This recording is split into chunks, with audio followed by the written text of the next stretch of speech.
por favor. Entonces, si ya estamos listos, vamos a comenzar, ¿sí? Vamos a comenzar con oración. Yo voy a orar. Dios Padre, gracias por esta oportunidad que tú nos das en nuestra vida de estar ante tu palabra, que es la Biblia.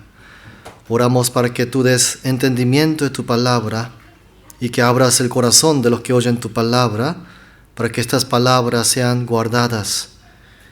Y también oramos para que solamente tu palabra sea predicado y enseñado, y no palabra de hombres. Y que al finalizar este seminario bíblico, todos puedan obtener y tener la vida eterna, que es la bendición más grande de Dios. Confiamos estas horas en tus manos y oramos en el nombre del Señor Jesucristo. Amén. Veníamos nosotros estudiando la Biblia. Vamos a leer hoy un versículo juntos. Lo 10. Vamos a leer juntos, dice así. Vosotros sois mis testigos, dice Jehová, y mi siervo que yo escogí, para que me conozcáis y creáis y entendáis que yo mismo soy. Antes de mí no fue formado Dios, ni lo será después de mí. Ahora el versículo 1 del mismo capítulo, leemos. Ahora así dice Jehová, creador tuyo, oh Jacob, formador tuyo. Oh Israel, no temas, porque yo te redimí, te puse nombre, mío eres tú. En este capítulo 43 de Isaías, Dios Jehová es un antepasado del pueblo de Israel. Y dice, Jacob, oh Israel. Jacob e Israel es la misma persona.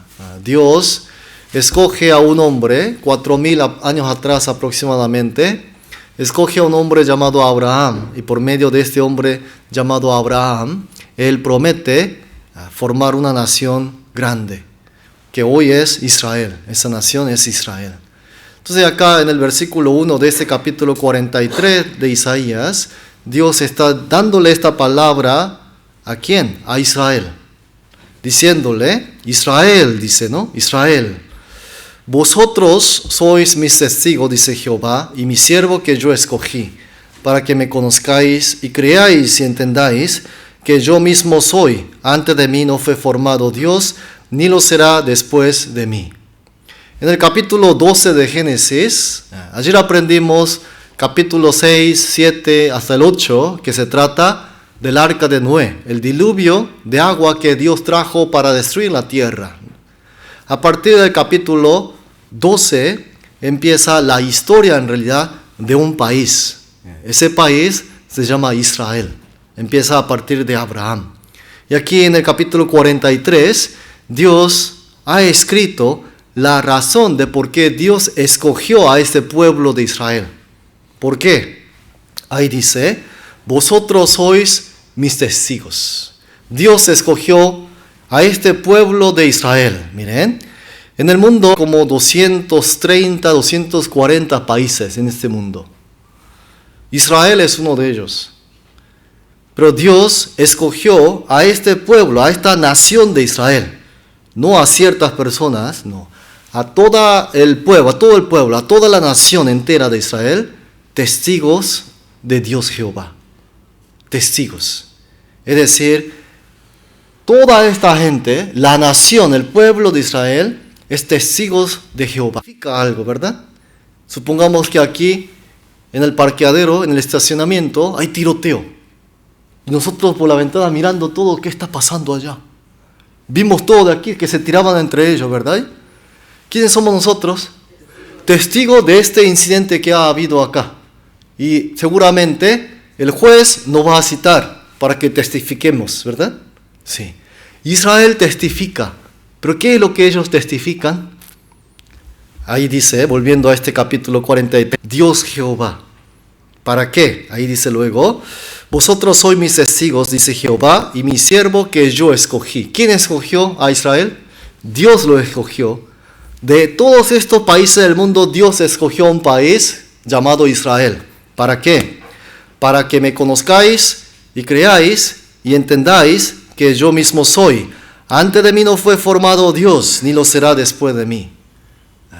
El primer testigo es para que el mundo entero entienda que no hay otro Dios más que el Dios de Israel, más que el Dios Jehová, que no hay otro Dios.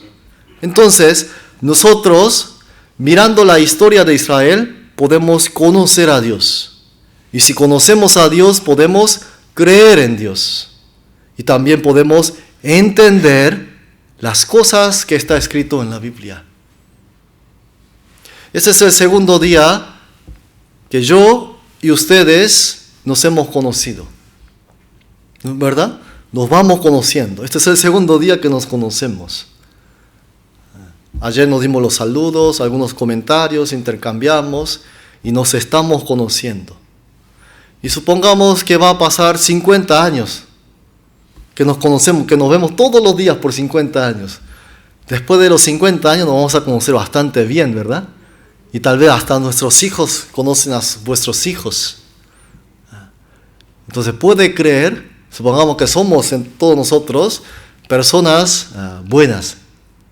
Entonces podemos creer, ¿verdad? Yo puedo creer y ustedes me pueden creer, ¿verdad? Sí, es necesario conocer para poder creer en una persona. Lo mismo.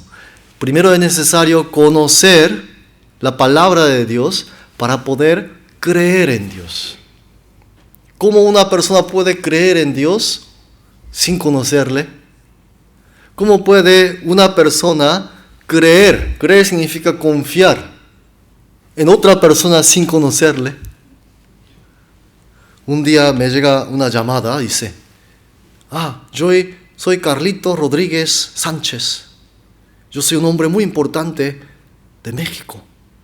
Yo te voy a garantizar que si me prestas ahora $10,000, la otra semana yo te voy a pagar $20,000. Aquí está mi cuenta bancaria y depositas esos $10,000, por favor. ¿Hay alguien que depositaría? Y me asegura, yo soy una persona importante. Yo te doy mi palabra. Yo nunca he fallado. ¿Depositarían? No. Algunos sí. Algunos sí. Pero supongamos que este hombre dice, Señor, yo soy muy amigo de su nieto y su nieto ahora está en peligro. Yo estoy al lado de él. Si usted no me deposita los $10,000, la vida de su hijo corre en peligro. Y el señor ya adulto, de 80 años, ¿qué pasará? Puede ser que sí es cierto. Y va al banco y le deposita. ¿Qué pasará? Y apenas que depositó el dinero, viene su nieto a la casa. Y no entiende la situación. ¿Por qué pasa esas cosas? Porque no conoce. No conoce quién. La persona que le habló, él no averiguó exactamente si la persona era amigo de su nieto. Lo mismo. Sin conocer la palabra de Dios, no se puede creer en Dios. Para creer tiene toda la libertad ustedes. Si quieren pueden creer. Pero van a creer en Dios, ¿de qué manera? Sin conocerle. ¿Recuerdan ayer en el libro de Hechos capítulo 17? Apóstol Pablo estaba en Atenas y los griegos estaban adorando dioses sin conocerle. Y el apóstol Pablo les anunció a ellos. Es lo mismo va a pasar. Por eso Dios escogió a este pueblo de Israel para que ustedes que no son gente de Israel puedan conocer y creer en Dios y entender las cosas de Dios. Por eso ahora lo que vamos a hacer es estudiar un poco acerca de Israel. Desde el capítulo 12 de Génesis hasta el libro de Apocalipsis, ¿sabe lo que está escrito? La historia entera de Israel. No hay otro país que tenga escrito la historia del principio hasta el fin. ¿Qué significa historia? Acontecimientos que ya han pasado y los historiadores escriben. Y la historia misma es enseñada en la escuela. Pero Israel tiene su historia ya escrita, ¿hasta cuándo?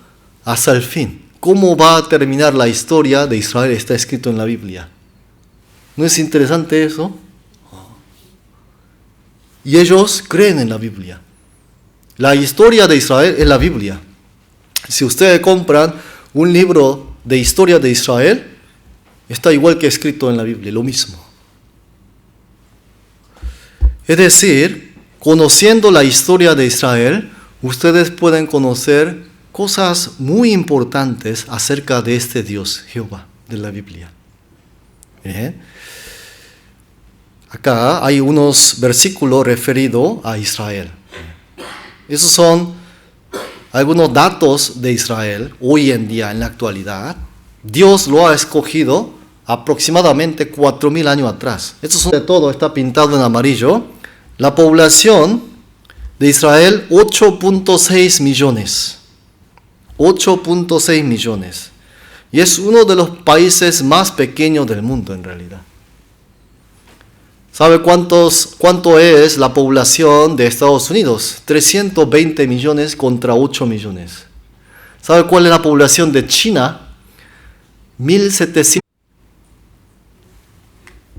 Pero saben ustedes, los premios Nobel son los premios más prestigiosos del mundo. No sé si han oído, el premio Nobel se le da a los genios, por decir, a los más genios. El 30% de los que se llevan este premio Nobel son judíos. Son judíos. Se supone que China y Estados Unidos, sumando ellos 2,000 millones de habitantes, deberían ellos llevarse, ¿verdad? 2,000 contra 8 millones. Pero el 30% se lo lleva los judíos. Son muy inteligentes. Este es el primer ministro de Israel hoy en día, un país. Hasta da órdenes a Estados Unidos. Él no teme. Un país tan pequeño, con tan poca población, él no teme a nadie. No sé si en Estados Unidos vieron a niños y adultos así. Tiene la característica los judíos de llevarse ese sombrero. Estos son típicos ortodoxos judíos. Esos son judíos también. Así es la característica, es la tradición de ellos, de cómo se visten. Aquí en Romanos 3 dice así: ¿qué ventaja tiene pues el judío? ¿O de qué aprovecha la circuncisión? Mucho en todas maneras. Leemos. Primero, ciertamente que les ha sido confiada la palabra de Dios. Acá dice, es una pregunta, ¿qué ventaja tiene pues el judío? Dice, ¿qué ventaja? Primero dice, ciertamente que les ha sido confiada la palabra de Dios. Esta es la Biblia, ¿no? ¿Sabe cuándo los judíos tuvieron la 1500 años atrás? Escrito. Pero sin haber sido escrito, ¿sabe cuándo ellos recibieron la palabra de Dios? Desde Abraham, desde más de 4,000 años atrás. Por eso en la Biblia dice, la gran ventaja que ellos tuvieron es que a ellos se les ha sido confiado la palabra de Dios. Los 40 profetas que escribieron la Biblia, todos fueron judíos.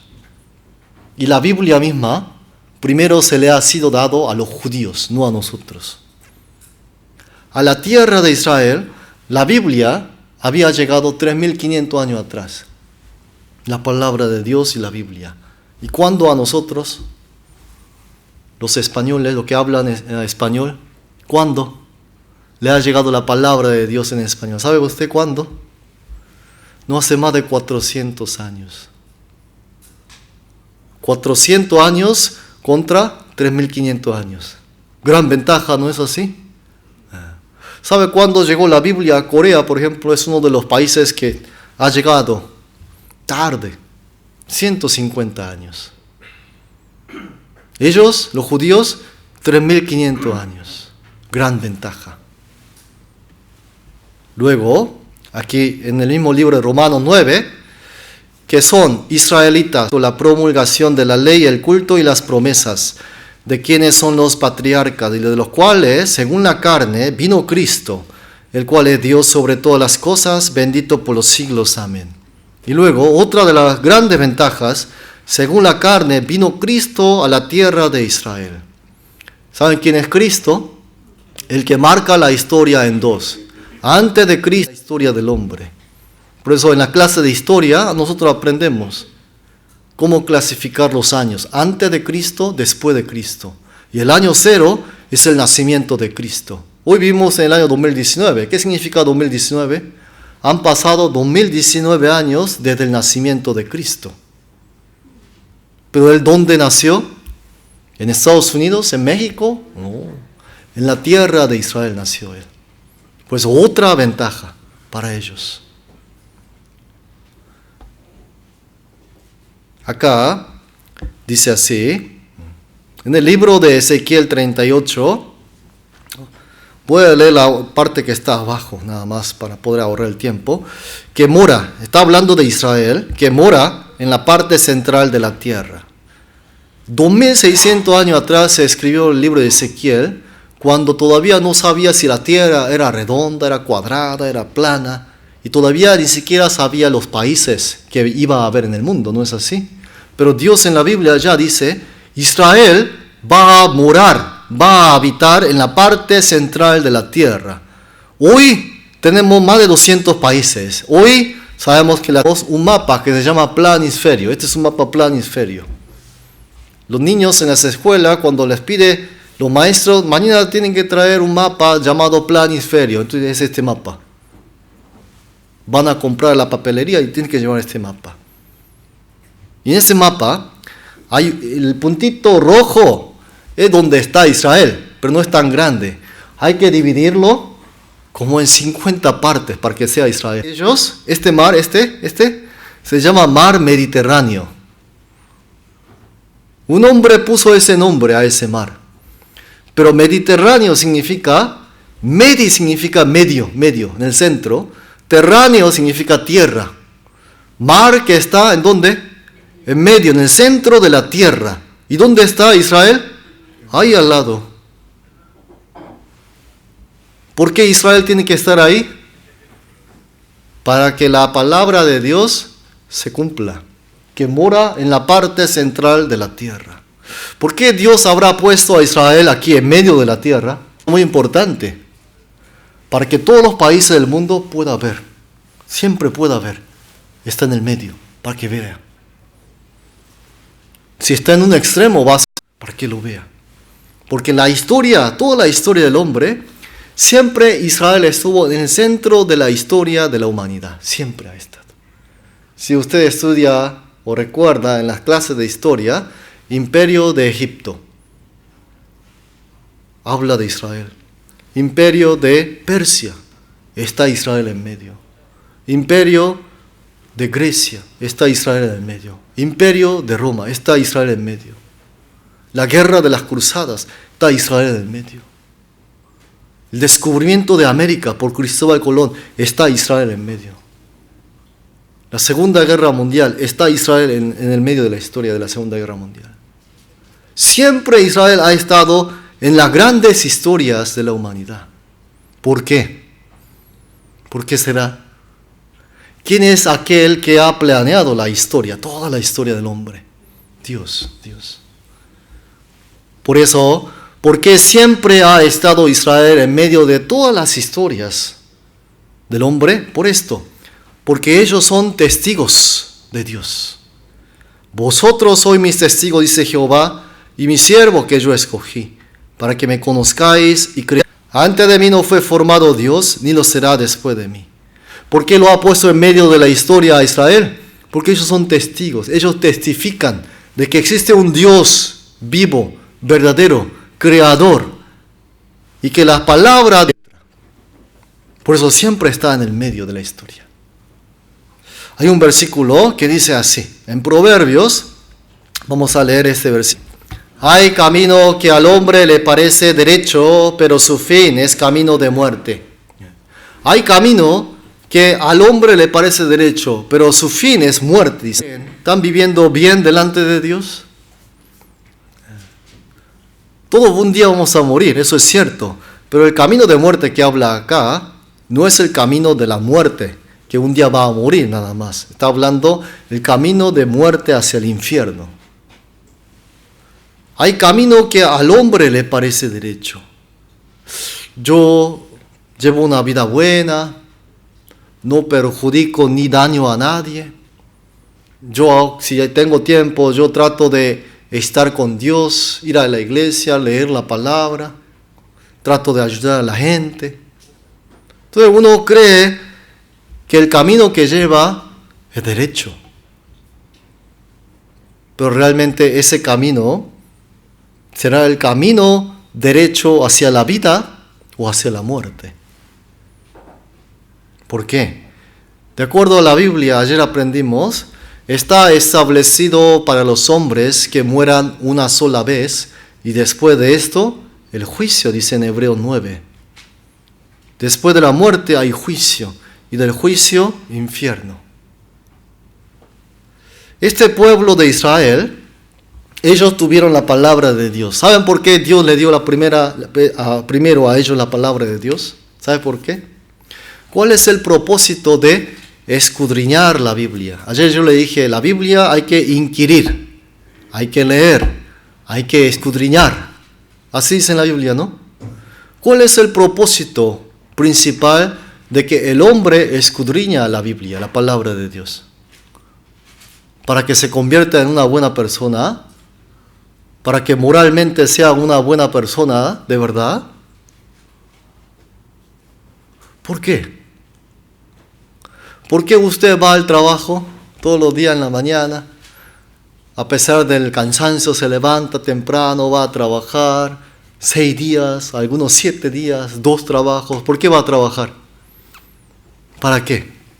¿Cuál es el principal motivo de que el hombre va a trabajar? Si yo no trabajo, no como. Si yo no trabajo, me echan de la casa porque no pago la renta. Uno va al trabajo, ¿para qué? Para ganar dinero. ¿No es así? Ese es el propósito.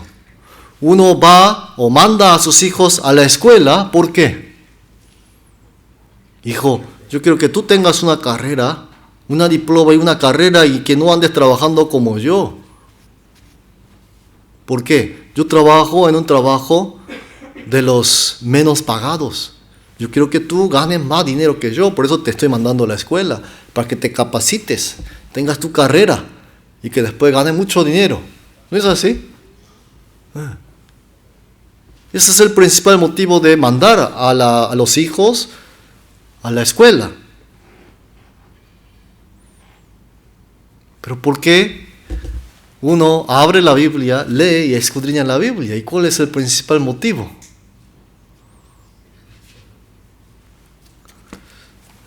Acá dice en la Biblia, aquí está la respuesta. Vamos a leer en San Juan 5:39, dice: escudriñad las Escrituras, porque a vosotros os parece que en ellas tenéis la vida eterna, y ellas son las que dan testimonio de mí. Escudriñad las Escrituras. ¿Qué son las Escrituras? La Biblia. ¿Por qué? Porque a vosotros os parece que en las Escrituras tenéis de mí.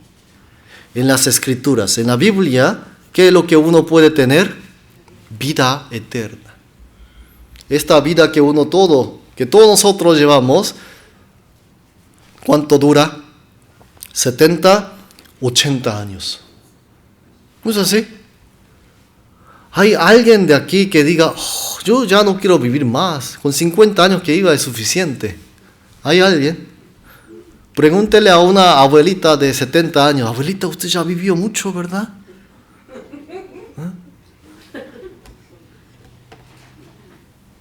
¿No cree que mañana, si se muere, está bien? Está bien, ¿no? Que se muera mañana. ¿Sabe qué sucede? Si usted le llega a hablar así, le va a pegar una cachetada. Hijo, ¿qué me está diciendo? Yo quiero vivir 200 años, 300 años, hasta donde aguante. el hombre tiene deseo de vivir muchos años en el corazón. Vaya al hospital. ¿A dónde? Terapia intensiva. Pregúntele a ellos.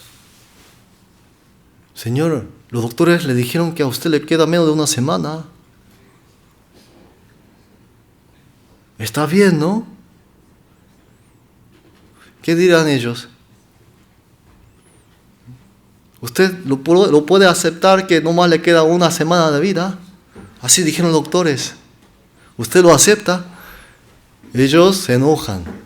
Se enojan. ¿Por qué se enojan? Yo quiero vivir. Yo quiero seguir viviendo. Es decir, no hay ni una persona que se conforme con 70, 80 años. Cuando una mujer y un hombre se aman mucho, a veces el hombre tiene que confesarle el amor, ¿verdad? ¿Cuánto le ama? Hay que confesar, ¿no? Y dice, mujer, yo te amaré unos 40 años. ¿Qué pasará? Ese mismo día, adiós. Yo quiero vivir con un hombre que me ama eternamente, no 40 años. Pues si no existe la eternidad, ¿cómo va a amar eternamente? Mentira. Pero aún así a la mujer le gusta escuchar la mentira. Porque así ha sido, ¿en dónde? ¿Saben dónde? En el huerto del Edén. En el huerto del Edén vino de Satanás y ¿qué escuchó? Mentira del diablo y le gustó a la mujer. Pues en fin, Dios ha puesto el deseo de vivir eternamente. Existe la vida eterna. Existe la vida eterna. Aunque usted diga, o aunque usted esté dudando, oh, ¿existirá la vida eterna? ¿Existirá ese vivir eternamente? Yo no puedo creer. Si la Biblia es verdad, ¿existe o no existe? Existe. Aunque usted diga no, y aunque usted tenga dudas, si la Biblia es en verdad, existe la vida eterna. ¿Y por qué Dios dio al hombre la Biblia? Para que tenga vida eterna. Pero ¿a quién le dio la oportunidad de tener la vida eterna primero?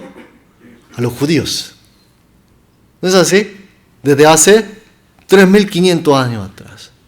A los judíos. Primeramente les ha sido confiada la palabra de Dios. Significa que ellos tuvieron la oportunidad mucho antes que nosotros de tener vida eterna. Y que Cristo haya venido según la carne a Israel significa que Dios le dio primero la oportunidad de ser bendecido con la vida eterna. ¿Primero a quién? A la gente de Israel. Pero ¿sabe lo que sucedió a lo largo de la historia? Este es un versículo de 2000 años atrás, por medio de la boca de Jesús, Cristo Jesús. Él mismo dijo, escudriñad las Escrituras, la Biblia, porque a vosotros os parece que acá en ellas tenéis la vida eterna, y ellas son las que dan testimonio de mí. ¿Y sabe lo que dice en el versículo 40, este versículo 39? Versículo 40 dice así, leemos, vida dice acá. ¿Cómo eso es posible? 2000 años atrás Jesús le dijo estas palabras a la gente de Israel, al pueblo de Israel. Dios dio la Biblia para que ustedes, por medio de la palabra de Dios, tengan vida eterna. Y el que tiene vida eterna, ¿a dónde cree que va a ir? ¿Al infierno o al cielo? Al cielo. Pero en el siguiente versículo, Jesús le dice, pero ustedes no queréis venir a mí para que tengáis vida. Entonces ellos, ¿para qué escudriñaban las Escrituras? Para otras intenciones, otros motivos. ¿Se entiende? Lo mismo hoy. ¿Por qué la gente hoy va a la iglesia? ¿Por qué hoy la gente se acerca a la palabra de Dios? Si no es para vida eterna, son igual que esta gente de Israel. Para otras cosas. Van en mala dirección. Segunda de Timoteo capítulo 3, miren lo que dice, vamos a leer. Las Sagradas Escrituras, las cuales te pueden hacer sabio para la salvación por la fe en Cristo Jesús. Acá dice las sagradas escrituras, las cuales te pueden hacer sabio, ¿para qué? Para la salvación. Es decir, ¿qué son las sagradas escrituras? La Biblia, ¿no? ¿No es así? En ese versículo anterior, ¿qué decía? Las escrituras para vida eterna. Y en Timoteo decía, las escrituras para salvación. Vida eterna, ¿qué es? Vivir eternamente en el reino de Dios. Es decir, aunque uno muera en la carne, va a vivir, seguir viviendo. Eso es vida eterna. ¿Y qué es salvación entonces? ¿Por qué dice que las escrituras, las sagradas escrituras es para salvación? Vida eterna, salvación significa lo mismo en realidad. ¿Pero por qué dice para salvación en Timoteo? ¿Por qué para salvación? Porque si uno no recibe salvación, se pierde. ¿A dónde se perderá? En el infierno. ¿Por qué? Porque el hombre es pecador. Pecador. ¿Hay alguna persona de aquí que diga, yo jamás en mi vida he pecado?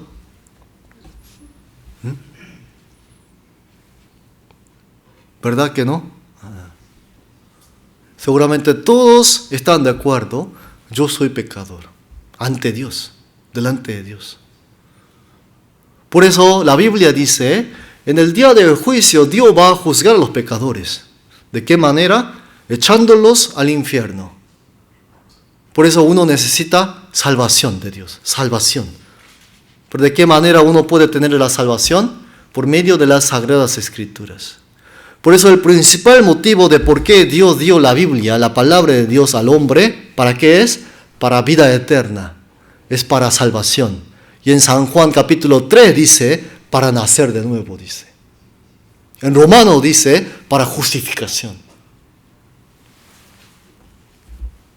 Todos estos términos se refieren a una misma cosa.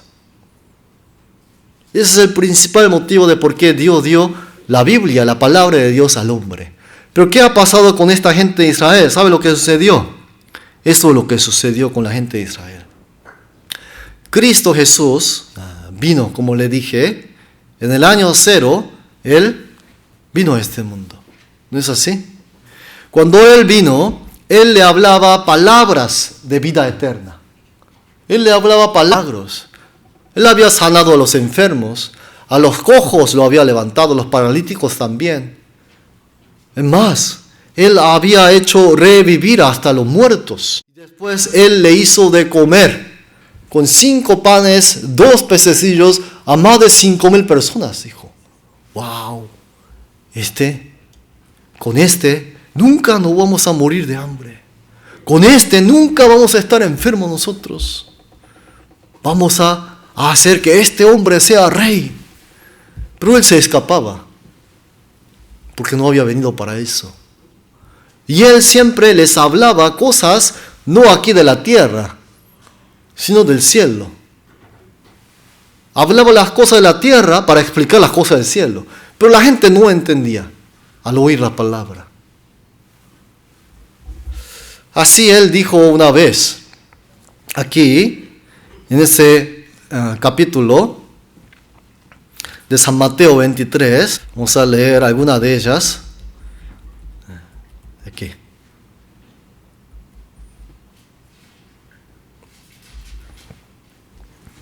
Vamos a leer juntos. Mas ay de vosotros, escribas y fariseos hipócritas, porque cerráis el reino de los cielos delante de los hombres, pues ni entráis vosotros, ni dejáis entrar a los que están entrando. ¿A quién le dijo estas palabras? Escribas y fariseos, hipócritas. Ay de vosotros, en otras traducciones bíblicas, dice maldito ustedes. ¿A quiénes? Escribas y fariseos. ¿Quiénes son? ¿Saben quiénes eran escribas y fariseos? Los mejores en cuanto al conocimiento de la Biblia. Eran maestros. ¿De qué? De la Biblia, de la palabra de Dios. Pero Jesús les dijo, ay de vosotros, maldito ustedes escribas, fariseos, hipócritas. ¿Por qué? Cerráis el reino de los cielos delante de los hombres, pues ni entráis vosotros, ni dejáis entrar a los que están entrando. ¿Por qué Dios dio las escrituras sagradas al hombre? Para entrar al reino de Dios, para vida eterna, para salvación, para nacer de nuevo.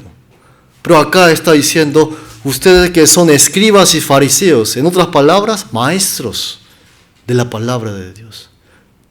Hoy en día, en estos días, no había pastores que enseñan la Biblia, no había sacerdotes que enseñaban la Biblia, no había cristianos todavía, no había católicos, no había mormones, nada de eso había en este tiempo. 2000 años atrás, ¿qué religión había que enseñaba la Biblia? ¿Alguien sabe? 2000 años atrás, solamente había una, fariseos y escribas, que es el grupo del judaísmo, una sola religión que enseña la Biblia al pueblo. Pero si Jesús estuviera hoy en día, ¿qué dirá? Él reuniría a todos los maestros, de todos los líderes de la religión que enseñan la Biblia hoy en día. Católicos, cristianos, protestantes, adventistas, mormones, todos reuniría. ¿Por qué? Y dirían la misma cosa. ¿Por qué? ¿Cómo puede ser que sea una sola Biblia y todos enseñen diferente cosa? ¿No es así? Así le dijo él. Cerráis el reino de los cielos delante de los hombres, pues ni entráis vosotros, ni dejáis entrar a los que están entrando. Ellos mismos estaban cerrando la puerta. Lo mismo dice acá en San Lucas 11. Ay de vosotros, intérprete de la ley, porque habéis quitado la llave de la ciencia, vosotros mismos no entrasteis, ni a los que entraban se lo impedisteis. Lo mismo dice. Se supone que un maestro de la Biblia, el que enseña la Biblia, debe enseñar la palabra de Dios bíblicamente, conforme a lo que está escrito, para que esa persona pueda entrar al reino de Dios. Pero ¿cómo estaban ellos enseñando la palabra? De una manera equivocada. Miren lo que dice acá también. Vamos a leer juntos. Que no plantó mi Padre Celestial será desarraigada. Dejadlos, son ciegos, guía de ciegos, y si el ciego guiare al ciego, ambos caerán en el hoyo. Acá dice, son ciegos, y guías de ciegos. Y si un ciego guiare a otro ciego, los dos van a caer en el hoyo que es el infierno. Eran ciegos, le dijo. ¿Por qué ciego? Le dijo. Por esto, acá dice así. Vamos a leer este versículo juntos. Fariseo ciego, limpia primero lo de dentro del vaso y del plato, para que también lo de fuera sea limpio. Y ellos veían las cosas. ¿Pero por qué Jesús le dijo ciego? Porque no ve lo que debe ver. ¿Qué es lo que no veían ellos? Limpia primero lo de dentro del vaso y del plato para que también lo de fuera sea limpio. No veían lo de dentro del vaso y del plato. ¿Y qué es eso? Lo de dentro del vaso y del plato. Acá miren lo que dice. Y fariseos hipócritas, porque limpiáis lo de fuera del vaso y del plato, pero por dentro estáis lleno de robo y de injusticia. San Lucas 11 también dice, pero el Señor le dijo, ahora bien, vosotros los fariseos limpiáis lo de fuera del vaso y del plato, pero por dentro estáis llenos de rapacidad y de maldad. Es decir, Jesús, porque limpiáis lo de fuera del vaso, pero por dentro estáis llenos de robo y de injusticia. Limpiáis lo de fuera del vaso, pero por dentro estáis llenos de rapacidad y de maldad. Por eso acá concluye diciendo, fariseo ciego, limpia primero lo de dentro del vaso y del plato. Entonces, ¿cuál era el problema de estos fariseos y escribas, intérpretes de la ley, que enseñaban mal la Biblia, cerrando la puerta al reino de Dios, a la gente que busca el reino de Dios? La enseñanza de ellos se basaba en limpiar lo de fuera del vaso. Todos tienen su vasito enfrente de ustedes, ¿verdad? Pero supongamos que está lleno de suciedad, está lleno de basura adentro. Alguien lo escupió, se sonó la nariz, y el niño, el bebé se meó en el vaso. Está lleno de suciedad el vaso. Pueden tomar ese vaso y utilizarlo, pero están limpiando afuera. Y dice, oh no, pero si está limpio, ¿por qué no podemos usar el vaso? Tome. ¿Qué es más importante, afuera o adentro? Adentro, ¿verdad? Eso es lo que quiso hacer entender. Tus enseñanzas se trata de limpiar fuera el vaso, pero adentro sigue siendo el mismo sucio, inmundo de siempre. ¿Qué será este vaso? De acuerdo a la Biblia, el vaso es el hombre. El hombre. ¿Y qué es fuera del vaso? El hombre, lo que aparenta, el físico, el cuerpo del hombre, la carne. ¿Y qué es lo de adentro? ¿Qué hay adentro? ¿Saben qué hay adentro de acuerdo a la palabra de Dios? Jesús dijo así. Jesús dijo, ¿qué es lo que hay adentro del vaso? Adentro, mire. En San Marcos capítulo 7, Jesús dijo así. Leemos. Pero decía que lo que del hombre sale, eso contamina al hombre. Porque de dentro del corazón de los hombres salen los malos pensamientos, los adulterios, las fornicaciones, los homicidios, los hurtos, las avaricias, las maldades, el engaño, la lascivia, la envidia, la maledicencia, la soberbia, la insensatez.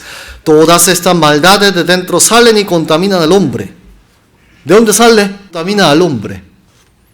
Pero resulta que la enseñanza de los fariseos, escribas, ¿qué era?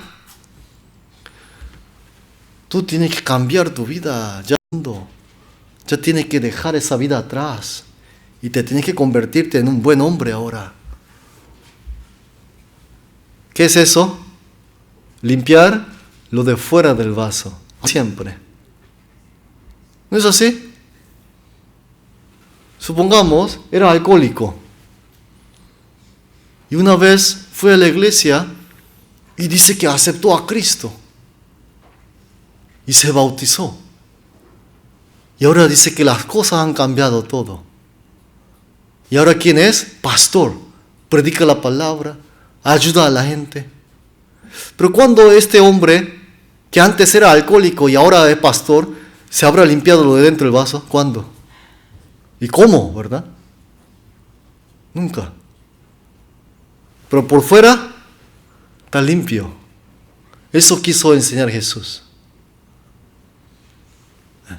Este vaso antes estaba sucio afuera, estaba manchado con la caca del niño y su mamá lo agarró y lo limpió, está limpio. Antes era alcohólico, ¿ahora qué? Pastores.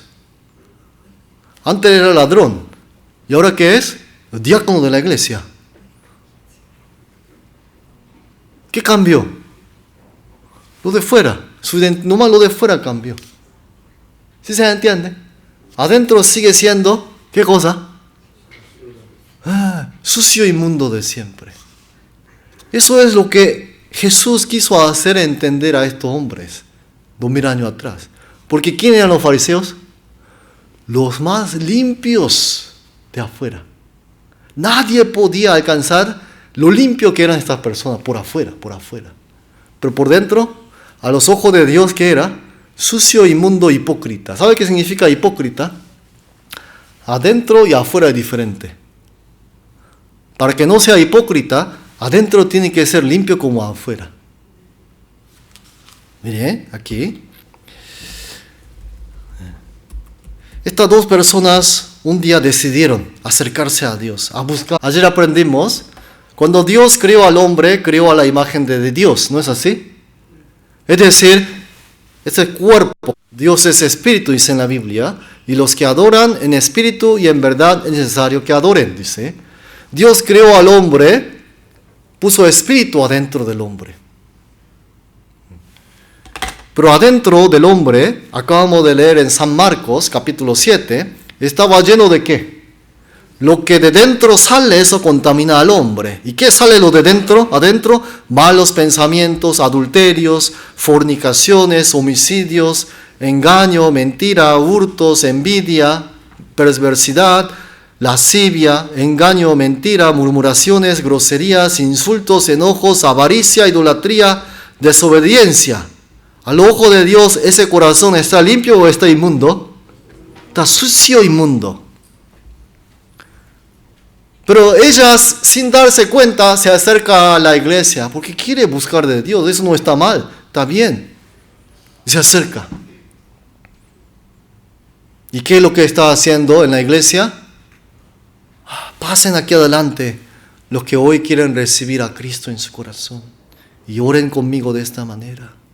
Señor, hoy te entrego mi vida a ti. Mi vida vieja va a quedar atrás. Hoy te entrego a ti y tú entra en mí y yo viviré para ti, Señor. Y te confieso con mis labios que tú eres mi único Salvador y mi Salvador personal. Y sigue orando y amén. ¿A quién habrá aceptado? Tiene corazón inmundo. Haciendo esa oración, ¿se puede limpiar el corazón inmundo? No se puede. No se puede. El problema es que no se puede. Entonces sigue siendo inmundo a los ojos de Dios. Pero la gente quiere aceptar. Dios quiere entrar. Ese es el deseo de Dios. Pero ¿puede entrar Dios en un corazón inmundo? No puede entrar. ¿Qué dirá Dios? Lo que dijo Jesús. Fariseo ciego, limpia primero lo de dentro del vaso. Tú tienes que limpiar primero lo de adentro para que yo pueda entrar. Pero hay quienes entran adentro. Si usted lee en la Biblia, ¿sabe quién entra? Espíritu inmundo entra. Por eso uno quiere recibir a Cristo en su corazón y resulta que entra y se siente algo. Algo pasó, caliente. Se abre la lengua y empieza a hablar ¿qué? Lenguas extrañas que no se le entiende. Y persona que salta así, salta. Y otro se tira para atrás. ¿Quién entró? ¿Quién habrá entrado? Espíritu inmundo. Porque Espíritu de Dios no puede entrar. ¿Por qué no puede entrar? El corazón está inmundo y sucio. ¿Cómo va a entrar? ¿Cómo va a entrar? Si nunca ha limpiado el corazón inmundo. Nunca ha limpiado esa inmundicia que Jesús mencionó en San Marcos 7.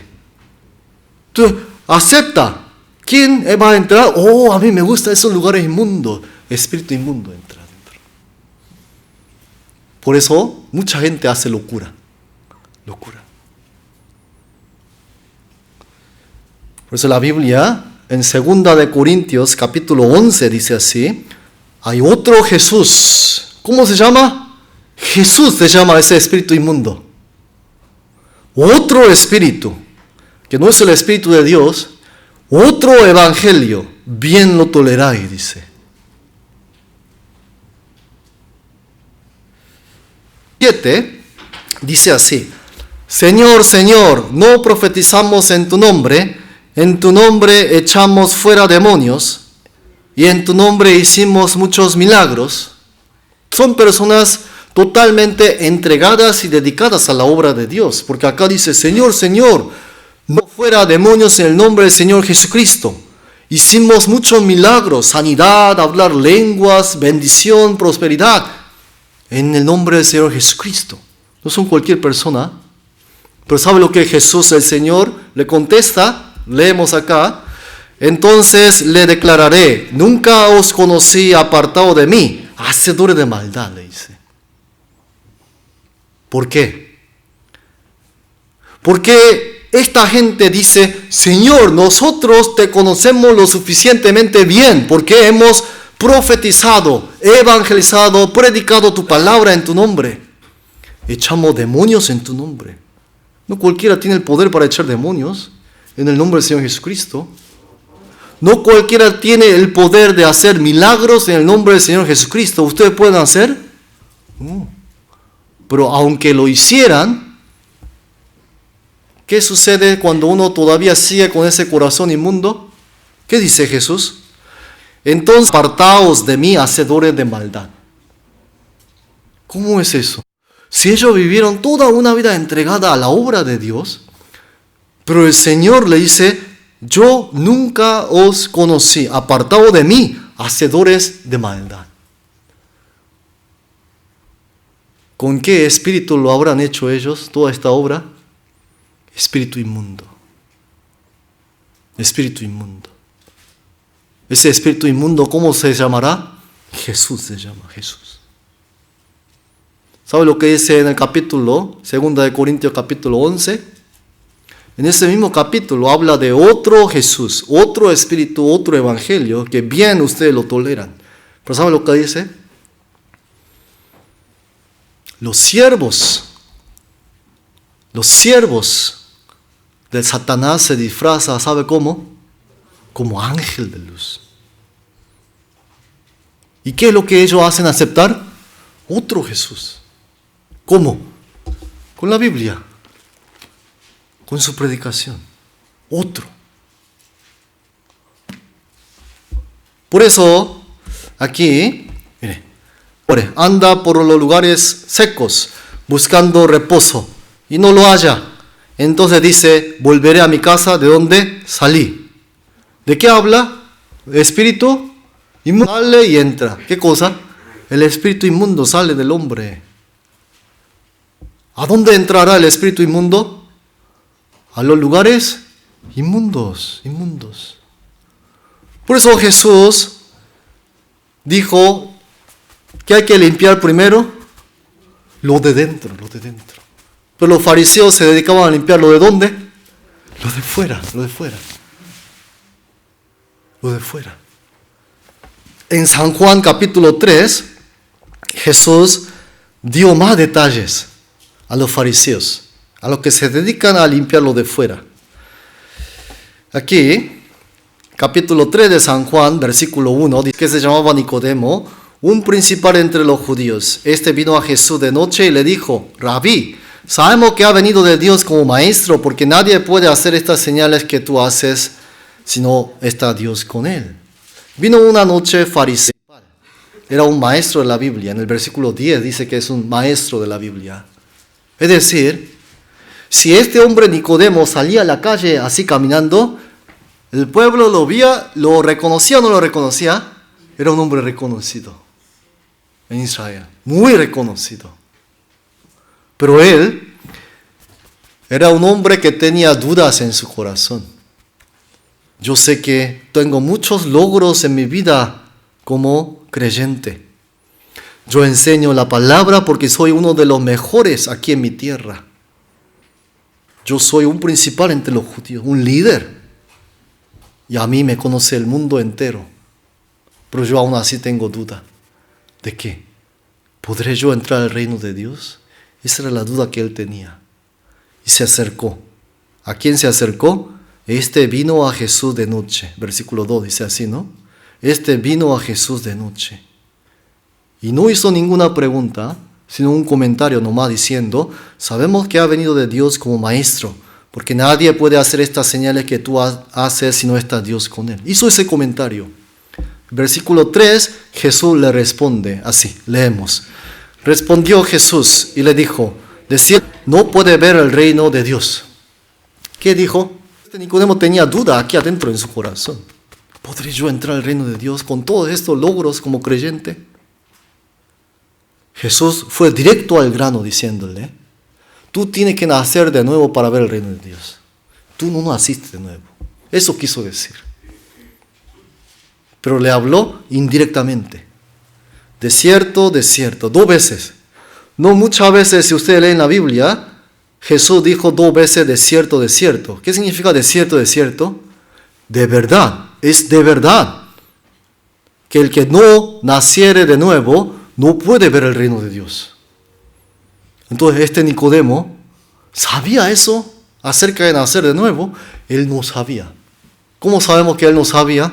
Por lo que él le responde ahora. En el siguiente versículo 4 leemos. Nicodemo le dijo, ¿puede acaso entrar por segunda vez en el vientre de su madre y nacer? Nicodemo estaba pensando, el reino de Dios. ¿Cómo yo, que soy viejo, ya tengo 60 años yo, puedo entrar por segunda vez en el vientre de mi madre y volver a salir? ¿Cómo? Él no entendió. No entendió. ¿Por qué no entendió? Porque es un hombre que no nació de nuevo, aunque era maestro reconocido de la Biblia. Y ustedes saben qué es nacer de nuevo. ¿Ustedes cómo nacieron de nuevo? Yo he oído varias respuestas de gente que va a la iglesia acerca de nacer de nuevo. Sí, desde el día que yo acepté a Cristo, mi vida cambió totalmente. ¿Será eso nacer de nuevo? Eso no es nacer de nuevo. Eso es cambiar su forma de vivir, su estilo de vida. ¿No es así? Acabamos de ver lo de aceptar a Cristo en el corazón. ¿Cómo va a aceptar a Cristo si está sucio e inmundo? Primero tiene que limpiar. Limpiar adentro. Eso es cambiar estilo de vida. Si desde el día que uno fue a la iglesia, aceptó a Cristo y cambió su vida totalmente, es bueno para felicitarlo, pero no es nacer de nuevo. Eso no sirve ¿para qué? Para entrar al reino de Dios. Eso no sirve. Eso es cambio de su forma de vivir, de su estilo de vivir. Cosa que ocurre sin religión también. ¿Entendido? ¿Se entiende? Se ocurre esa cosa sin religión. Es más, las enseñanzas de todas las religiones, ¿sabe qué es? Tú tienes que cambiar tu vida, Tú tienes que ser buena persona. Tú tienes que amar al prójimo. Tú tienes que ayudar a los pobres. Esa es la enseñanza común en todas las religiones de este mundo. ¿Eso enseña la Biblia? Eso no enseña la Biblia. Eso es algo secundario. Esa no es la principal enseñanza de la Biblia. Acabamos de ver nosotros. ¿Qué es el principal motivo de escudriñar la Biblia? Para vida eterna, para salvación, para nacer de nuevo es. ¿Se entiende? No es para que usted sea buena persona. Eso es después, tal vez. Nicodemo no entendió. ¿Por qué no entendió? Él pensó. ¿Qué es lo que estaba pensando Nicodemo con esta respuesta que él dio? Carne estaba pensando él. Todo lo que estaba pensando era carne. Pero en la Biblia, ayer vimos, Dios creó espíritu, ¿no? Acá dice así. Leemos. Lo que es nacido de la carne, carne es. Y lo que es nacido del espíritu, espíritu es. Supongamos que eso es el espíritu. Para poder diferenciar, ¿sí? El espíritu no se ve. Pero para poder diferenciar, separar la carne y el espíritu. Porque en este versículo Jesús separó, ¿verdad? No mezcles lo que es nacido de la carne, eso es carne. No mezcles la carne con el espíritu. El problema tuyo es que el espíritu está muerto por los pecados. Por eso yo te dije que es necesario nacer de nuevo. ¿Por qué? Lo tuyo está muerto. ¿Por qué estará muerto? De acuerdo a la Biblia, por los pecados. Miren lo que dice acá. Por los delitos y... ¿Qué es lo que estaba muerto por los delitos y pecados? El espíritu, no la carne. El espíritu. Jesús dijo, ¿verdad? Lo que de dentro sale contamina al hombre. ¿Qué es lo que sale del hombre? Pecados, toda clase de pecados. Entonces, ¿qué es lo que está muerto a los ojos de Dios? El espíritu. Está muerto. Pero a los ojos de Dios está muerto. Está muerto. ¿Por qué está muerto? Porque nunca limpió lo de adentro. Nunca pudo resolver lo de adentro. Todos los pecados, toda clase de pecado está adentro, no afuera del cuerpo, está adentro. Por eso hay un versículo en San Lucas 9 que dice así, vamos a leer. Jesús le dijo, deja que los muertos entierren a sus muertos y tú ve y anuncia el reino de Dios. ¿Pueden entender este versículo? ¿Qué es lo que estaba mirando Jesús? ¿La carne o el espíritu? Jesús le dijo, deja que los muertos, ¿de qué? ¿De carne o de espíritu? De espíritu. La carne está vivo. De espíritu. Deja que los muertos de espíritu entierren a sus muertos. sea de espíritu y de carne también. Aquí van 3 personas llevando el ataúd. Pero a los ojos de Dios está muerto. El espíritu está muerto. Por eso Jesús dijo, deja que los muertos.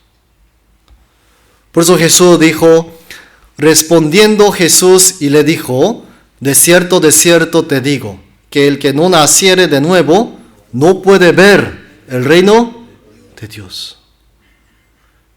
Tiene que volver a tener vida. Entonces nace de nuevo. Algo que estaba vivo desde el principio, pero ahora está muerto. Por eso tiene que recibir vida otra vez. Ayer aprendimos en Hechos 17. Él es quien da vida, aliento y todas las cosas, ¿verdad? ¿Quién es Él? Dios. Algo que está muerto, Dios tiene que darle otra vez vida, entonces nace de nuevo. ¿Y qué es lo que está muerto del hombre? ¿La carne o el espíritu? ¿Qué es lo que está muerto del hombre? El espíritu. ¿Su espíritu estará muerto o estará vivo? Si no han limpiado lo de dentro del vaso, está muerto. Si no han nacido de nuevo, está muerto. ¿Se entiende hasta aquí? Si nunca en la vida han nacido de nuevo conforme a la palabra de Dios, está muerto.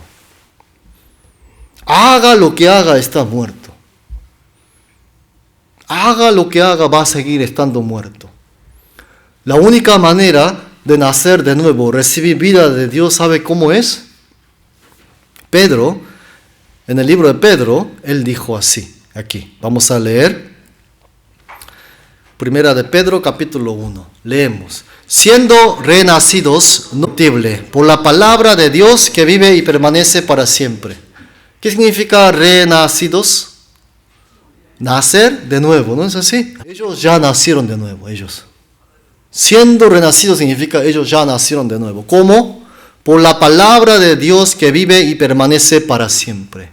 En la Biblia, hay palabras de creación, ¿verdad? Hay palabras de historia de Israel. Hay palabras de los últimos días. Hay palabra de pecado, hay palabra de juicio, hay palabra de infierno, pero también hay palabra por la cual uno puede nacer de nuevo. Hay palabra por la cual uno puede nacer de nuevo. Usted tiene que recibir esa palabra de Dios, porque Dios es quien da la vida por medio de la palabra de Dios. Lo mismo dice aquí en Santiago, capítulo 1, vamos a leer. Él, de su voluntad, nos hizo nacer por la palabra de verdad, para que seamos primicia de sus criaturas. Él, Dios. Dios, de su voluntad, nos hizo nacer. ¿Pero qué es lo que le habrá hecho nacer? ¿La carne o el espíritu? El espíritu, no es la carne. La carne está vivo, no hay que nacer otra vez la carne. Es el espíritu lo que está hablando acá. Nos hizo nacer por la palabra de verdad. ¿Cómo le ha hecho nacer? Por la palabra, por la palabra. Por la palabra. No es por el bautismo. Si fuera bautismo, nos hizo nacer por el bautismo. Pero no es el bautismo, es la palabra. ¿Se entiende? No es por aceptar en su corazón. No puede uno aceptar estando inmundo, sucio. Tiene que limpiar primero. Porque ha cambiado su forma de vivir, ha nacido de nuevo. Tampoco es por la palabra. Hay palabras en la Biblia por las cuales uno puede nacer de nuevo. Uno puede limpiar todo ese corazón inmundo y sucio de los pecados. Por eso estamos llevando este seminario bíblico. Miren, otro ejemplo, aquí, en San Lucas, capítulo 13, dice así, vamos a leer este versículo. Entonces comenzaréis a decir, y en nuestra plaza se enseñaste, pero os digo que no sé de dónde sois, apartado de mí, todos vosotros hacedores de maldad. Miren, este es otro grupo de creyentes. En el día del juicio comenzaréis a decir, Señor, delante de la palabra de Dios, ¿quiénes son estos que aparecen aquí? Son grupo de personas que vieron a Jesús con sus propios ojos. Ellos, delante del Señor Jesús, comieron, bebieron y escucharon la enseñanza que salía de la boca del Señor Jesús. ¿No es así? No es que lo han visto en los sueños, ellos lo vieron directo en vivo. ¿A dónde fueron? 27. Pero dirá, os digo que no sé de dónde sois, apartaos de mí todos vosotros, hacedores de maldad. No sé de dónde sois. Luego dice, apartaos de mí todos vosotros, hacedores de maldad. ¿A dónde fueron? Al infierno. ¿Por qué? ¿Por qué? Conocieron a Jesús. Escucharon la predicación en vivo de la boca de Jesús. Se fueron al infierno. ¿Por qué? ¿Por qué? De cierto os digo, el que no naciere de nuevo no puede ver el reino de Dios. ¿Nacieron de nuevo o no nacieron de nuevo? No nacieron de nuevo. Entonces, si no nacieron de nuevo, ¿pudieron ellos limpiarlo de dentro de su corazón, del vaso? Tampoco. ¿Sí se entiende? Porque Dios nunca le dio a esta gente palabra por la cual pueden nacer de nuevo.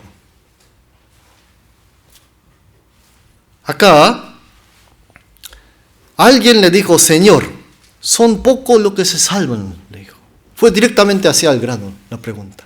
Entonces, son pocos los que se salvan. Y el Señor le dijo, leemos, esforzaos a entrar por la puerta angosta, porque os digo, ¿cuál fue la respuesta? Esforzaos a entrar por la puerta. ¿Entraron ustedes por la puerta angosta? ¿Cómo? Entrar por la puerta angosta es lo más importante de la Biblia. ¿Por qué? Si yo entro, si yo paso por esa puerta, soy salvo. En otras palabras. Y si soy salvo, ¿a dónde voy? Al reino de Dios. Aquí está, es un ejemplo para poder entender. Ahí está la puerta angosta, muy angosta de escribas, muy religioso. Miren lo que hace. No entró. ¿Por qué no habrá entrado? ¿Por qué no habrá entrado? Porque no sabe. ¿Sí se entiende? Porque no sabe. Entonces se saltea. ¿Qué es lo que se saltea? La enseñanza más importante de Dios que Él escribió en la Biblia. ¿Por qué? Esta puerta angosta está directamente relacionada con ¿qué? Con que yo sea salvo o no sea salvo. Por eso, esto es lo más importante de la Biblia. Pero resulta que él se salteó, se brincó lo más importante de la Biblia y vive su vida como creyente. Y el día que se va a topar con el Señor, él va a decir, Señor, Señor, yo profeticé en tu nombre, yo eché milagros, yo hice milagros en tu nombre, yo eché demonios en tu nombre. ¿Y qué dirá el Señor? Yo no sé dónde sois, apartado de mí, tú, hacedor de maldad. ¿Sí se entiende? Se salteó la parte más importante. Así hay mucha gente hoy que cree así. Señor, usted es salvo, usted entró por la puerta angosta, ¿cuándo y cómo? Supongamos, le dieron la ciudadanía de Estados Unidos. Hay dos maneras de conseguir la ciudadanía de Estados Unidos, ¿verdad? Que nazcan acá o que sean naturalizados, ¿verdad? Supongamos que no nacieron, pero que mañana le van a dar la ciudadanía de Estados Unidos. ¿Se acordará de la fecha o no se acordará de la fecha? Pues claro. ¿Sabrá exactamente explicar cómo recibió la ciudadanía de Estados Unidos o no? Sí, claro. Pero resulta que dice que es salvo y no sabe cómo que fue salvo. Y se saltea, porque yo acepté a Cristo, ya no me hable de eso. A mí me bautizaron, ya. Eso pasó años atrás, ya no me acuerdo cómo, pero yo sé que soy salvo. ¿Y cómo es eso?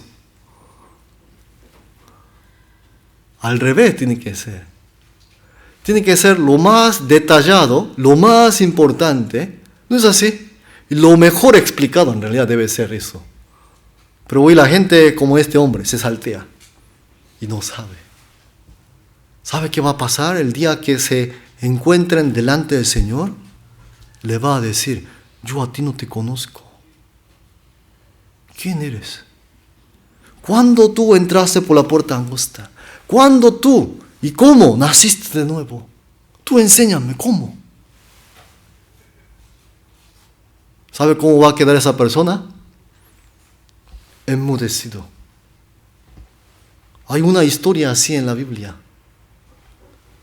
En el libro de San Mateo, capítulo 22, está esa historia. Miren lo que dice acá. Dice así. Respondiendo, el reino de los cielos es semejante a un rey que hizo fiesta de bodas a su hijo. ¿Qué es lo que Jesús es semejante a esta historia que van a ver ustedes? ¿No es así? Un rey que hizo fiesta de bodas a su hijo. Ese rey es Dios, ese hijo es Cristo Jesús. Salieron los siervos por los caminos, juntaron a todos los que hallaron, juntamente malos y buenos. La boda se llenó de convidados. Leemos, mas entró el rey para ver a los convidados y vio allí a un hombre que no estaba vestido de boda y le dijo, amigo, ¿cómo entraste aquí sin estar vestido de boda? Mas él enmudeció. El Señor puede poner la salvación. ¿Cómo? ¿Ha nacido de nuevo? Enmudeció. ¿Por qué? No sabe. No sabe. Siguiente versículo. Entonces el rey dijo, si echadle en las tinieblas de afuera, allí será el lloro y el crujir de dientes. ¿A dónde fue este hombre? Él pensó todas. ¿Por qué? Le metieron una doctrina que era diferente. Pero este mismo hombre pensó que estaría en el reino de Dios. Pero cuando se encontró con Dios, amigo, ¿cómo entraste aquí sin estar vestido de bodas? Este hombre seguramente hizo así.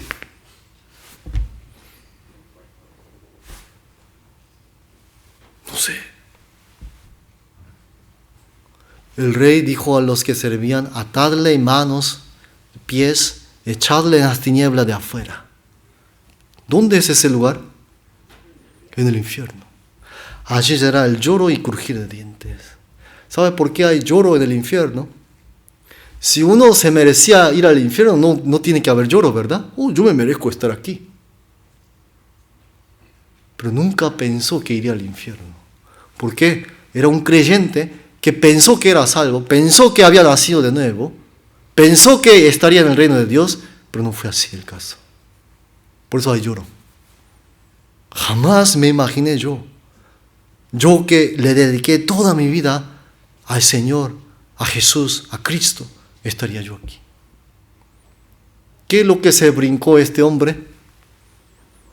Lo más importante de la Biblia. La Biblia no es la enseñanza principal de la Biblia, no es enseñanza de la moralidad del hombre. Es como el hombre que es un pecador, que está muerto delante de Dios, puede nacer de nuevo. Como el hombre que está muerto puede tener vida eterna. De eso se trata. Como el hombre que está lleno adentro de pecados y de transgresiones puede limpiar todo eso con la palabra de Dios. Esa es la enseñanza principal de la Biblia. Y allí será el lloro, ¿y qué más? Crujir de dientes. ¿Sabe por qué el hombre cruje dientes? Cuando está con mucha ira, coraje. Cruje los dientes. ¿Por qué? ¿Quiere matar a quién? Al que está al lado de él, que le enseñó una doctrina equivocada. Y está ahí. Por eso cruje los dientes. Con todo ese enojo y la ira que quiere matar a ese hombre. ¿Y quién es ese hombre? Falso maestro de la Biblia. Por eso hay lloro y crujir de dientes en el infierno. pero ya es tarde, ya es tarde. Por eso sabe lo que dice en 2 de Corintios capítulo 13, examinaos a vosotros mismos si estáis en la fe. ¿En qué fe? En la fe genuina, dice la Biblia, genuina. Porque al menos la Biblia habla 5 diferentes clases de fe. Examinaos, dice, si de verdad ustedes pueden o no pueden entrar al reino de Dios. ¿Y cuál es la mejor manera de examinar? Conforme a la palabra de Dios, con lo que está escrito acá adentro. Entonces, volviendo a San Mateo 23, Jesús le empezó a decir, ay de vosotros fariseos y hipócritas, ay de vosotros fariseos, escribas hipócritas. ¿Y sabe hasta qué punto llegó a decirle? Así. Leemos. Serpientes, generación del infierno. Así le dijo. ¿A quiénes? Fariseos, escribas, intérpretes de la ley. Los mejores maestros de la Biblia estaban ahí, delante de Jesús. Los mejores maestros. Serpiente, generación de víboras. ¿Qué significa serpiente? ¿Dónde apareció la serpiente en la historia del hombre? En el huerto del Edén para engañar a Eva y a Adán, ¿no es así? ¿Y quién es ese serpiente? Satanás. Entonces le dijo, ¿a quiénes le dijo? A los mejores maestros de la Biblia en el tiempo de Jesús le dijo, tú eres Satanás, dijo.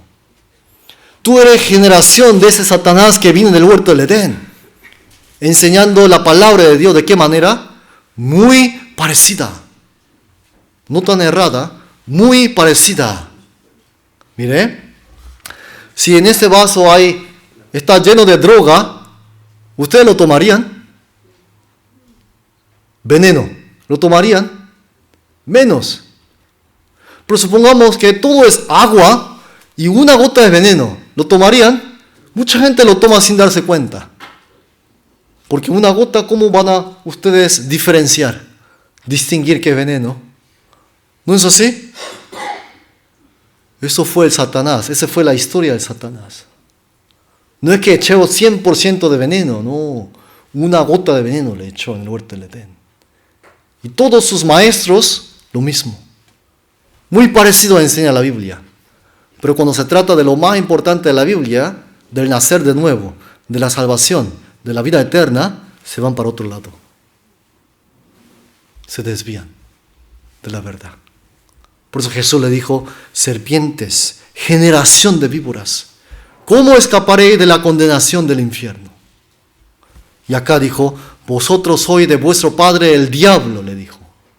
Entonces, imagínense ustedes, supongamos que ustedes son fariseos y escribas, los mejores reconocidos maestros de la Biblia en los días de Jesús, todos ustedes. Y viene un hombre que es hijo de un carpintero, y que ha hecho milagros por ahí, muchas cosas, ¿verdad? Y miles de seguidores detrás de él. Y empieza a regañarle. ¿Por qué le regaña? Ustedes están enseñando mal la Biblia. Sus enseñanzas están totalmente torcidas. Ustedes traen la enseñanza del diablo y son generación del diablo ustedes. ¿Cómo van a escapar de la condenación del infierno? ¿Cómo se sentirán ustedes? ¿Bien o mal? Mal, más que mal, furioso. ¿Este quién es? Hijo de un carpintero llamado José. ¿Y qué hace enseñando a nosotros? Apenas lo veo que tiene unos 50, 40 años. Y nosotros toda una vida entera estudiando la Biblia y venimos de familias que enseñan la Biblia. ¿Y qué nos viene a enseñar? ¿Sabe qué decidieron hacer? Matarlo. ¿Por qué? Traía otra doctrina. Entonces decidieron matarlo. ¿Quién mató a quién? Los mejores maestros de la Biblia. ¿Mató a quién? Al autor de la Biblia. ¿Cómo es eso? Los mejores maestros de la Biblia en los días de Jesús mató al autor de la Biblia. Muy irónico, ¿verdad? Pasa lo mismo hoy también. Pasa lo mismo hoy. Y de verdad lo mataron. Lo llevaron delante del gobernador Poncio Pilato y le pidieron que lo mate. Acá, si ven en la foto, ese gobernador Poncio Pilato, él investigó la vida de Jesús. ¿Y sabe lo que dijo? Concluyó diciendo así: yo no encuentro ningún delito como para matar a este hombre. ¿Sabe quién era el otro que estaba allá a la izquierda? El ladrón, asesino, homicida, Barrabás. Había soltar a un criminal. Entonces Pilato dijo: ¿a quién quiere usted que suelte? Y todo el mundo entero gritó: a Barrabás. Y a Jesús dijo: crucifíquenle, crucifíquenle. Entonces, ¿sabe lo que hizo Poncio Pilato? Trajo agua, se lavó las manos, porque él no quería matar a un hombre que no tiene ningún crimen. Se lavó las manos y dijo: yo nada tengo que ver con la muerte y la sangre de este hombre Jesús, ustedes se hacen responsables.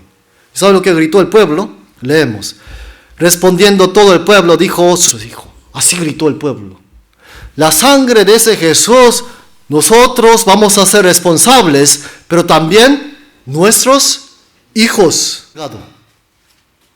¿Sabe hasta qué descendencia llegó? Más de 20 descendencias, generaciones. En la historia, si ustedes ven, en el año 33 crucificaron y mataron a Jesús.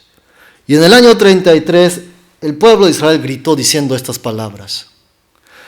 Pero antes de que crucificara a Jesús, Jesús varias veces le dijo a Israel, al pueblo, Jesús vuelto hacia ellas le dijo: hija de Jerusalén, no lloréis por mí, sino llorad por vosotras mismas y no por vuestros hijos. Dijo: no lloren por mí. Yo sé que voy a ser crucificado, pero no lloren por mí, lloren por ustedes y por vuestras hijas, dijo. ¿Por qué? Él les había dicho muchas cosas que le iba a ocurrir al pueblo de Israel, con anticipación, con años de anticipación. Una de esas cosas era la destrucción de Jerusalén. En el año 70 vino este hombre, se llama Tito, emperador Tito del Imperio Romano, pero acá era un general. Este vino a rodear la ciudad de Jerusalén. Tiene muros, ¿ven lo alto del muro? Entonces la estrategia que utilizó, pero Jesús había dicho: cuando ustedes vean el ejército rodeando la ciudad, ¿sabe lo que dijo? Huyan. Y los que están en el campo no entren a la ciudad. Así dijo. Pues la gente era necia, dijo. Viendo eso, no pudo relacionar la palabra de Dios con lo que estaba pasando. 1.000.000, más de 1.100.000 estaba dentro de la ciudad, de acuerdo a la historia. ¿Sabe la estrategia que él utilizó? Matarlo de hambre. ¿Por qué? Antes ¿dónde estaban los alimentos? Fuera de la ciudad, en los campos, ¿verdad? Se le acabó el alimento después de 6 meses. Y la gente no salía a buscar alimento. Y les extrañó a los romanos, a los soldados romanos. ¿Por qué no salen? ¿Cómo es que no salen? ¿Qué estarán comiendo? Y resulta que estaban comiendo ratas, víboras, insectos, cinturones de cuero, pajas. Y como ni eso había ahora, todo lo que se movía era carne. Comieron la carne de sus propias hijos. Pero esas palabras ya estaban escritas en la Biblia desde hace 3.000 años atrás. Mire. Comeréis, Deuteronomio 28, comeréis y de tus hijas. Otra vez repite: al recién nacido que sale de entre sus pies y a sus hijos que diere a luz, pues los comerá ocultamente. Levíticos 26, abajo de todo, versículo 29, comeréis la carne de vuestros hijos y comeréis la carne de vuestras hijas. por lo menos 3 veces que van a comer ¿qué? Cuando ellos escucharon esta palabra, seguramente dijeron, yo mejor me quito mi vida, ¿cómo voy a comer la carne de mi hijo? ¿No responden así todos? Por comer la carne de sus hijos. En este libro, este es el libro de historia de los judíos. Es un historiador judío romano que escribió historia judía. En su libro dice así, acá, incontables miles de judíos morían de hambre. Luego dice, transido de hambre, los proscritos husmeaban, dice, ahí. Husmeaban como perros enloquecidos.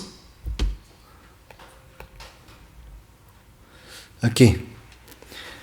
Royendo lo que fuera, cinturones, zapatos, incluso el cuero de sus escudos. Otros devoraban manojo de paja y luego sucedió el horroroso caso de María de Betesda. Distinguida en familia, fortuna, María había huido de Perea a Jerusalén. Y acá dice, enloquecida por el hambre, tomó al bebé que tenía en su pecho. Y dijo, pobre bebé, ¿por qué debería preservarte para la guerra, el hambre y la rebelión? Vence mi alimento. Con esto mató a su pequeño, asó su cuerpo, devoró la mitad del mismo, ocultando el resto. ¿Qué es lo que dice el libro de historia de Israel? Que sí comieron ellos. Cuando la ciudad fue rodeada de los romanos, ellos comieron. ¿Saben qué más? Acá, en Deuteronomio 28 dice, Jehová te esparcirá por todos los pueblos, desde un... Significa esparcimiento de Israel. Israel está ahí ubicado. Ellos fueron echados de su tierra, expulsados, como esclavos, cautivos, por comunidades judías por todas partes del mundo, en Europa.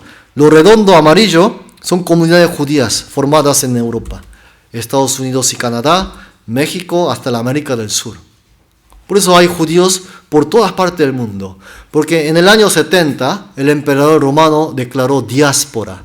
Diáspora, ¿sabe qué significa? Expulsión de los judíos de su tierra. En la Segunda Guerra Mundial, familias judías, como ven en la foto, familia Europa. Hitler, Alemania, comenzó la Segunda Guerra Mundial. Pero ¿cuál era en realidad? A todos los judíos de Europa. Exterminar a todos los judíos. ¿Por qué? Le echaban la culpa a los judíos de la economía alemana que estaba en derrumbe. Entonces empezaron a atrapar a todos los judíos que vivían en Europa. Y los llevaban de trenes a los campos de concentración. Sean niños, abuelitas, los llevaban. Este es uno de los campos de concentración que está en Polonia. Se llama Auschwitz. Todavía sigue estando como museo del Holocausto. Sigue estando. Durante esta guerra, 6 millones de judíos fueron muertos. ¿Cuál era la población actual? Murieron. Isaías 3, y cuerda en lugar de cinturón, y cabeza rapada en lugar de la compostura del cabello, en lugar de ropa de gala, ceñimiento de silicio, y quemadura en vez de hermosura. La Segunda Guerra Mundial ocurrió, fue escrito 2600 años atrás. El libro de Deuteronomio que acabamos de ver fue escrito 3500 años atrás. Y todas esas profecías han sido acontecido a lo largo de la historia, en realidad. Todas. Todas las maldiciones que está escrito en la Biblia, después que ellos mataron a Cristo en la cruz, todas las maldiciones que estaban ya escritas desde el Antiguo Testamento se fueron cumpliéndose hasta nuestra fecha. Esta es la más reciente, de la Segunda Guerra Mundial.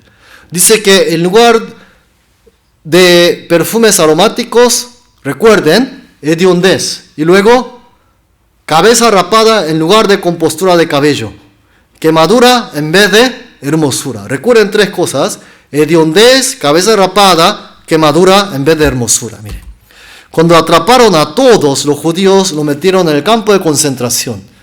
¿Tiene cabello o no tiene cabello? Las mujeres no tiene, y los hombres tampoco. Le raparon. Todos los días fueron utilizadas como impermeabilizantes para los submarinos. En ese periódico dice: 7 toneladas de pelo de los judíos usado para hacer cobijas de pelo 100% humano. Está todavía exhibido. Está exhibido. Cabeza rapada en lugar de compostura de cabello. Tan perfecto es la palabra de Dios. Ninguna otra guerra ha pasado esto. Es más, luego decía hediondez, ¿verdad? En lugar de perfume aromáticos. Así sobrevivían ellos, como gallinas en gallineros. Tengo que ir al baño. Iba y hacía sus necesidades. ¿Papel? Uy, papel. ¿Qué hago? Pues voy a lavar con agua y abre la llave. Ay, qué sé yo, me voy. Y se iba. Entonces, las mujeres como el hombre decían: ¿qué es este olor? ¿Qué es este olor? Iba otro y venía igual. Iba otro y venía otro igual, así. 1 mes, 2 meses, 3 meses, 4 meses pasaban. ¿Pueden ustedes sentir el olor?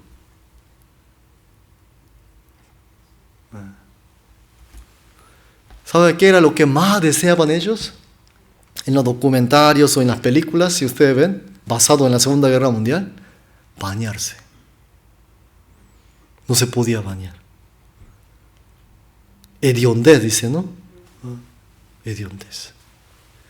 Y lo metían a este cuarto para bañarse. Hoy les toca bañarse. Y lo metían adentro de este cuarto. Porque, en fin, no vamos a quitarnos de este olor a mugre, a caca. Entraban así, pero resulta que en lugar de tirar agua, entraban vivos y salían así. Cadáveres judíos muertos y tirados en el cuarto de gas. Estos son fotos que han sacado después de que terminó la guerra. Dejaron todo tirado los alemanes. Y luego decía quemadura en vez de hermosura, ¿no? ¿Por qué quemadura? Porque hacían experimentos en los cuerpos de los judíos, estando vivo. Lo quemaban, le cortaban, le metían veneno. Hacían muchos experimentos. Una foto en donde un doctor alemán está haciendo un experimento médico, abriendo el pecho de un judío que ver cómo late el corazón, para ver las arterias, para ver los órganos, y estando vivo. Los músculos, las coyunturas, los tendones, todo. Y cosían así. Y luego, estando vivo, le cortaban el cráneo para estudiar el cerebro del hombre. Por eso la medicina alemana hace un experimento ¿con qué? Con personas vivas. Hoy, ¿sabe con qué se hacen los experimentos de medicina? Con ratas, conejos, cerdos. Pero ellos lo hicieron personas vivas. Por eso la medicina de ellos muy avanzada. ¿Y quién habrá sido todos esas personas que fueron de experiencia, de experimento humano? Judíos. Esas son todas fotos de la Segunda Guerra Mundial. Segunda Guerra Mundial.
Sachsenhausen,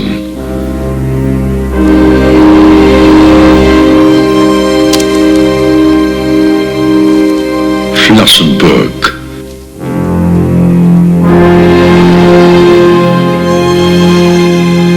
Bergen-Belsen,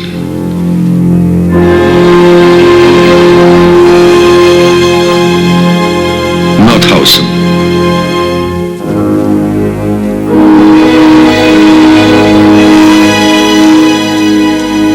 Ravensbrück,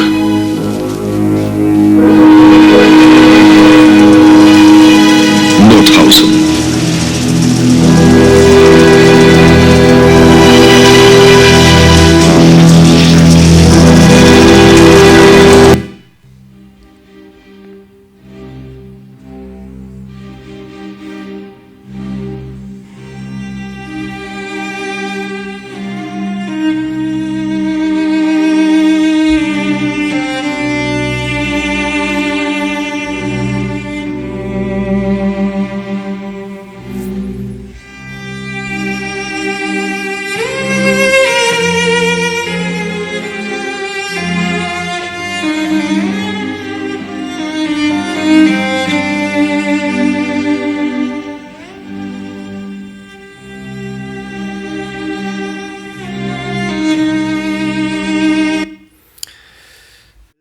Pasaje de la Biblia que hoy aprendimos al comienzo. Vosotros sois mis testigos, dice. Ellos son testigos de Dios Jehová. ¿Cuál es el mensaje que ellos le transmiten? Míranos y tomad enseñanza de nosotros. Ellos pensaban que eran los mejores creyentes en Dios, con los mejores conocimientos de la palabra de Dios. ¿Pero qué es lo que le pasó? Juicio de Dios. En el libro de Oseas explica el motivo, la razón de por qué fueron de esta manera castigados y destruidos. Leemos: mi pueblo fue... ¿Qué le faltó? ¿Hicieron una gran maldad? Conocimiento le falta. El conocimiento correcto y verdadero de la Biblia. ¿Qué es lo que sucede? ¿Qué es lo que sucede? Esto sucede como a ellos. Esto es una imagen en realidad del infierno. Por haber creído mal, por haber ellos aceptado un conocimiento equivocado y no quisieron, cuando vino Jesús, no quisieron ¿qué? No quisieron ellos ¿qué? Aceptar lo que Jesús estaba enseñando. Ellos no quisieron reconocer que ellos estaban mal. Ellos pensaron que su doctrina, su enseñanza estaba correcta. Pero ¿quién vino a corregir esa enseñanza que estaba mal? El autor de la Biblia. El autor de la Biblia vino directamente a enseñarle la verdad, la sana doctrina. Y ellos lo rechazaron. Este es un muy buen ejemplo para mucha gente hoy en día que se consideran creyentes, pero están en realidad creyendo en una doctrina equivocada, no conforme a la Biblia, no conforme a las Sagradas Escrituras, sino a su manera, a la manera del hombre.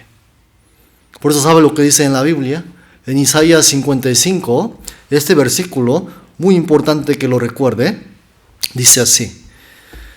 Leemos juntos. Porque ni vuestros caminos, mis caminos, dijo Jehová. Como son más altos los cielos que la tierra, así son mis caminos más altos que vuestros caminos, y mis pensamientos más que vuestros pensamientos. Dios está hablando de pensamientos, de Dios y del hombre. Está hablando del camino de Dios y el camino del hombre. Entonces yo quiero preguntar a usted, en su reino, ¿no es así? ¿Dónde vive el hombre? En la tierra. Entonces, el hombre vive en la tierra, piensa las cosas de la tierra porque no conoce otro lugar más que la tierra, y muere en la tierra. Todos sus pensamientos, ¿dónde empieza y dónde termina? En la tierra. Todos los pensamientos del hombre son terrenales. Entonces, la enseñanza del hombre son terrenales. ¿No es así? ¿Dónde vive Dios? En su reino, en el cielo. Los pensamientos de Dios son ¿qué? Celestiales. Los pensamientos de Dios no son terrenales. ¿Se puede comparar?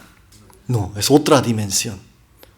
Por eso apóstol Pablo varias veces dijo, no debe el hombre pensar acerca de Dios con sus pensamientos, porque son todos terrenales y están mal. Parece bonito enseñar y aceptar, si yo acepto a Cristo, confesando con mi labio que Él es mi personal Salvador, yo soy salvo. Bonito. ¿Pensamiento de quién? Del hombre. ¿Así dice en la Biblia? Así no dice en la Biblia. ¿Así predicó Jesús en su momento? Tampoco predicó así. En ningún momento, en ninguna parte de la Biblia, Jesús iba a los pueblos, acéptame, confiesa con tus labios que yo soy tu Salvador. ¿Así predicó Él? Ningún momento. ¿Y por qué hoy predica así? ¿Pensamiento de qué? De hombre terrenal. Los pensamientos de Dios, ¿en dónde estará escrito los pensamientos de Dios? En la Biblia. Aquí. Entonces, si no es conforme a lo que está escrito acá, si sus enseñanzas no es conforme a lo que está escrito aquí, está mal, es terrenal, es pensamiento de hombre. Si el bautismo fuera nacer de nuevo, Jesús hubiese, ¿qué? Claro, vengan, acérquense a bautizarse en mi nombre. ¿Así enseñó a sus discípulos? Tampoco. ¿Así hizo Jesús mientras estaba acá? Tampoco. ¿Qué hizo? ¿Sabe lo que dice en la Biblia? Jesús dijo, para esto he venido, dijo.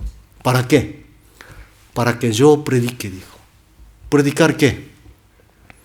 Las palabras de vida eterna. Palabras por las cuales uno puede tener vida eterna. Palabras por las cuales uno puede nacer de nuevo. Él vino a dar esas palabras. Por eso, este versículo es muy importante. Los pensamientos de Dios no son como la del hombre. Por eso, ¿cómo el hombre puede saber los pensamientos de Dios y los caminos de Dios? Solamente por medio de la Biblia. Por eso en el libro de San Juan capítulo 1 dice, en el principio era la palabra, y la palabra era con Dios, y la palabra era Dios. Por eso los pensamientos de Dios están escritos en la palabra de Dios, en la Biblia. En San Mateo capítulo 7 hubo un grupo de personas también reunidos delante de Jesús. Y Jesús le contestó de esta manera, leemos juntos. No todo el que me dice Señor, Señor entrará en el Padre que está en los cielos. Los que no creen en Dios, nunca de su boca va a salir Señor, Señor. Señor, Señor. No todo el que me dice Señor, Señor entrará ¿a dónde? Sino el que hace la voluntad de mi Padre que está en los cielos. Entonces la pregunta es, ¿qué es la voluntad de mi Padre que está en los cielos? ¿Cuál es la voluntad de Dios? Por allá contestan, la voluntad de Dios. ¿No será amar unos a otros? ¿Así no está escrito en la Biblia? Que es el primer mandamiento. Y por allá dice, no, si tú no te bautizaste no puedes amar unos a otros. Entonces debe ser el bautismo también. Pero si tú no aceptaste con todo tu corazón a Cristo, tú no eres salvo. Y por allá dice, no, pero hay que ayudar a los pobres también, ¿no? Y hay que también visitar a los huérfanos. Cada quien tiene su versión. ¿Acerca de qué? Acerca de hacer la voluntad de mi Padre que está en los cielos. Pero si usted lee la Biblia atentamente, ¿es una voluntad o varias voluntades? Lean la Biblia. La voluntad dice, ¿una o muchas? Solamente una. Y la más importante, por eso lleva el artículo la. La voluntad significa, hay una de la más importante que está, ¿qué? Relacionado con ¿qué? Con entrar o no entrar al reino de Dios. ¿Y cuál será esa? Hoy aprendimos. ¿Qué es eso? De cierto os digo, el que no naciere de nuevo no puede ver el reino de Dios.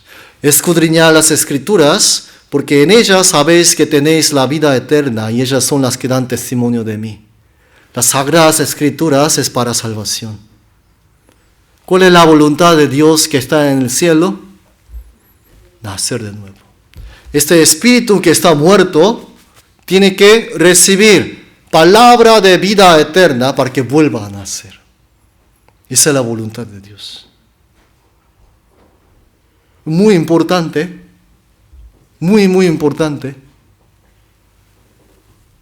Por eso, esta gente, si usted lee el siguiente versículo, este capítulo 7, 21 de San Mateo, capítulo 7, 22, dice así: muchos me dirán en aquel día, Señor, Señor, no profetizamos en tu nombre, y en tu nombre echamos fuera demonios, y en tu nombre hicimos muchos milagros. Leemos: entonces le declararé, nunca os conocí, apartado de mí, hacedores de maldad. Ellos pensaron que la voluntad de Dios, ¿qué era? Profetizar. Profetizar hoy en día, enseñar la palabra de Dios. También pensaron que la voluntad de Dios era echar fuera demonios. Pensaron que la voluntad de Dios era hacer muchos milagros. Sanidad, que hable lenguas, que se tire al suelo, que reciba el Espíritu, etc. ¿Es eso la voluntad? Si eso hubiese sido la voluntad, el Señor no le hubiese contestado de esta manera. Nunca os conocí, apartado de mí, hacedores de maldad. ¿A dónde fueron? ¿A dónde fueron? Al infierno. Es más, le dijo hacedores de maldad. ¿Por qué le dijo hacedores de maldad si hicieron cosas buenas en su vida? Porque todo lo que ellos hicieron fueron ilegalidades.